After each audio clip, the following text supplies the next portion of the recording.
चढ़ना शुरू हो चुका है। बिहार के मुख्यमंत्री नीतीश कुमार प्रधानमंत्री नरेंद्र मोदी पर 1-to-1 अटैक करने के मूड में दिख रहे हैं। साथ ही नीतीश ने बताया कि वो बिहार में तीसरे नंबर की पार्टी होकर भी कैसे बाउंस बैक कर सकते हैं। रिपोर्ट आप देखिए। बीजेपी खराब हो जाएगी बिहार से। बिल्कुल।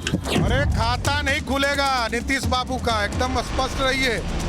लोकसभा चुनाव को लेकर पीएम मोदी और मुख्यमंत्री नीतीश कुमार ने एक दूसरे पर अटैक शुरू कर दिया है। पीएम मोदी जहां एनडीए गठबंधन का चेहरा है, वहीं नीतीश कुमार विपक्षी एकता इंडिया के सूत्रधार हैं। और इसी वजह से नीतीश कुमार ने पीएम मोदी के बयानों पर सीधे अटैक करना शुरू कर दिया है। अविश्वास प्रस्ताव पर चर्चा के दौरान पीएम मोदी की ओर से कही गई बातों पर बिहार के सीएम नीतीश कुमार ने पलटवार किया है।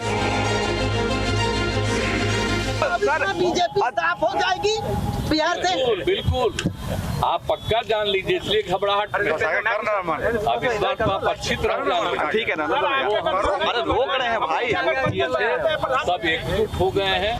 लोकसभा में जेडीयू के राष्ट्रीय अध्यक्ष ललन सिंह ने बीजेपी की सरकारों पर जोरदार तरीके से सवाल उठाए। इसके जवाब में प्रधानमंत्री मोदी समेत एनडीए सरकार के तमाम नुमाइंदों ने नीतीश कुमार की पार्टी जेडीयू को निशाने पर लिया।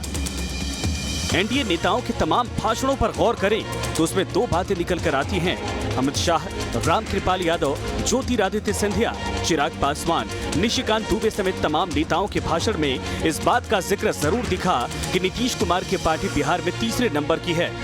साथ ही ये भी कि पार्टी ने आरजेडी के साथ गठबंधन करके गलती की है। नीतीश कुमार ने इन दोनों हमलों का अपने तरीके से जवाब दिया। 10 में क्या हुआ? 118 और दूसरे को कम आया तो कहेगा कि हम ही जाते हैं। इस बार तो हम लोगों के साथ जो किया गया है, हराने का किया गया है, एजेंट को खड़ा करके अपना वोट दिया है, ये सब धंधा किया है, तो सब करके ना ये हालत हुआ है।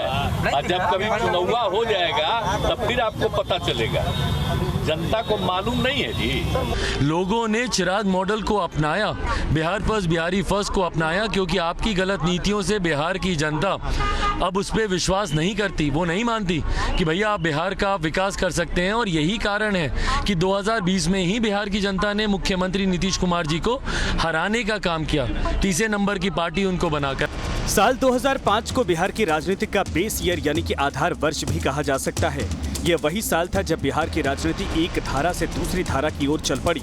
बिहार की राजनीति में लालू राबड़ी युग के बाद नीतीश कुमार का पदार्पण हुआ। 2009 में हुए लोकसभा चुनाव में बीजेपी और जेडीयू के साथ मिलकर चुनाव लड़ने की तस्वीरें सबने देखी। जेडीयू को लोकसभा में 20 सीटें मिली थी, बीजेपी को 12 और आरजेडी को 4 सीटों पर संतोष करना पड़ा था। 2014 में पीएम मोदी का चेहरा बनाए जाने से नाराज नीतीश कुमार ने बीजेपी का साथ छोड़ दिया और अकेले मैदान में उतर गए थे। 2019 के लोकसभा चुनाव में बीजेपी और जेडीयू एक बार फिर से साथ चुनाव लड़े।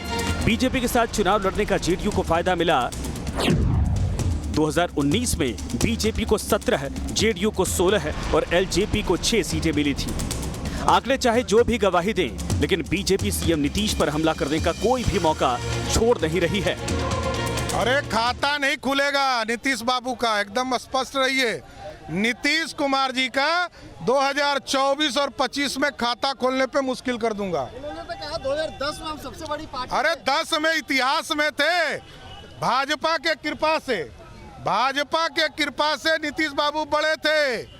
अब भाजपा ही कृपा करेगी और उनको 0 पे आउट करेगी।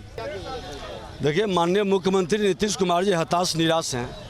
घबराहट में इस तरह की बयान आ रही है।